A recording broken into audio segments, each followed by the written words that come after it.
Barb Cooper from helpmysquashgame.com, and I was thinking today about dealing with tournaments. I don't know about you, but we're right in the middle of our tournament season, and when you're in that sort of competitive mode, mindset is really, really important to you. It's got to be positive, but at the same time, you've got to have with you open concepts, things that you can apply and practice every single time you play a match, and every time it will work. So that means that you can allow yourself to make adjustments and still fulfill your concept. And I've given you a couple of those before. I've given you things like make sure that every time you hit the ball, you're trying to play it from the middle of the court. If it's there to volley, volley it. Don't let the ball go by you. When you're trying to hit the ball to a length, it's got to go by your opponent.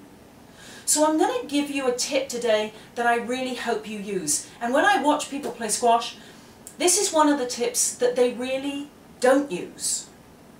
I want you to think when you're hitting a lob, and a lob is a slow high shot that's supposed to go to the back of the court. I want you to think of hitting it out over the rafters. Now what I mean by that is, if you took from one red line to the other, and you imagine there were rafters or beams connected across them, when you hit your lob, whether you're at the front of the court or the back, make sure the ball goes up, out, over the rafters, and then plops down on the floor at the back of the court before it hits the glass. If you can think of that concept, whether you're hitting a lob serve, whether you're hitting a lob in a game from the back of the court or the front, I'm guaranteeing it's going to do one thing. No, it's not going to go out of court. It's actually going to go past your opponent. And that's really what you want to do when you're hitting a length.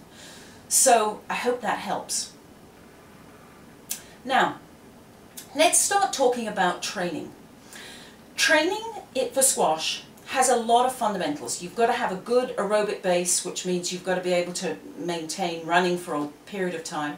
And if you're having a match of about 40 minutes, you better be able to run for 40 minutes.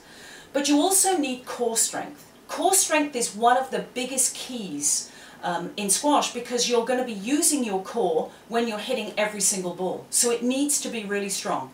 And one of the easiest ways to do that is to do something called planking. I'll show you what I mean, and I'll show you some variations. Now, remember one thing.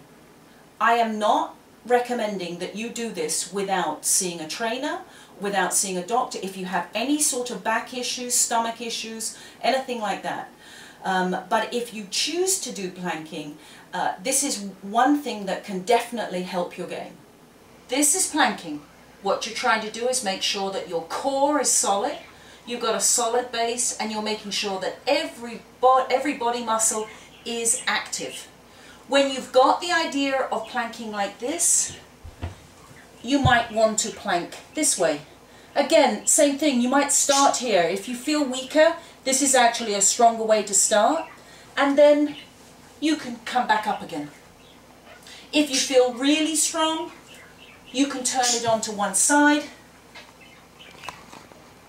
and say hello to the cat, and then you can do it the other way.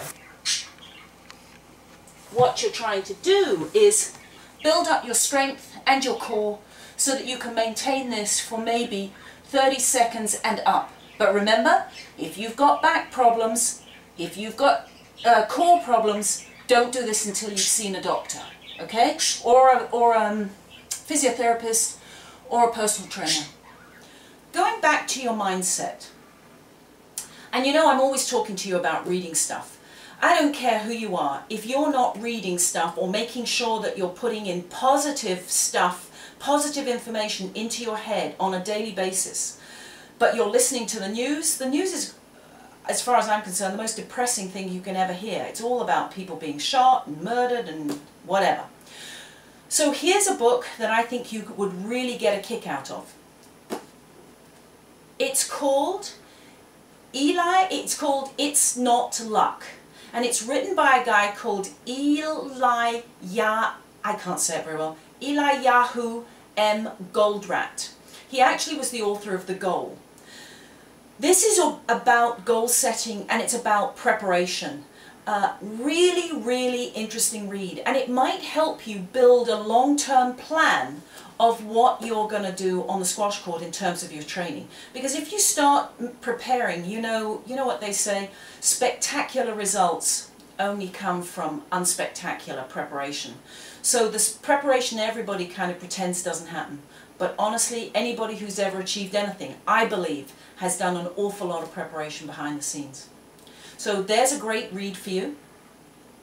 And now it's time for Ask Barb.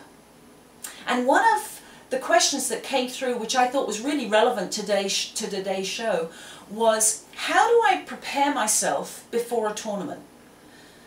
And this is another thing that I see a lot of people do, a lot of club members particularly. They're about to play the club championships. And so to them it's like cramming for an exam.